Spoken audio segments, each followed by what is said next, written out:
સંસદ ભવનમાં દેશના ઉપરાષ્ટ્રપતિ માટેની ચૂંટણી એનડીએ તરફથી રાધાકૃષ્ણન તો વિપક્ષ તરફથી સુદર્શન રેડ્ડી છે મેદાને। સાંજે 5 વાગ્યા સુધી મતદાન બાદ 6 વાગે મતગણતરી।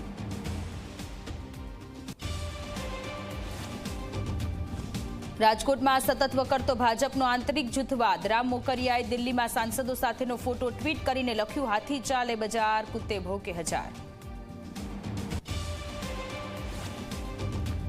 રાજકોટમાં ફરજિયાત હેલ્મેટ મુદ્દે ધારાસભ્યોએ કરી ગૃહ રાજ્યમંત્રીને રજૂઆત। ચોમાસા દરમિયાન હેલ્મેટથી મુક્તિ આપવાની કરી માંગ। ફરજિયાત હેલ્મેટ મુદ્દે લોકોમાં છે રોષ।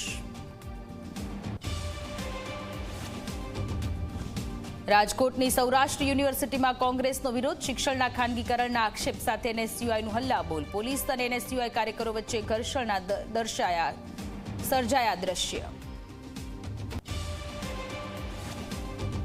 ઉત્તર ગુજરાતમાં ભારે વરસાદના કારણે તારાજી। બનાસકાંઠાના સુઈ ગામ થરાદમાં પાણી ઓસરવાની વાટ તો હિંમતનગરમાં મેડી ટીમ્બાથી જોડ મેરુનો રોડ પાણીમાં ધોવાયો। પાટણમાં ભેંસ તણાવવાના દ્રશ્ય આવ્યા સામે।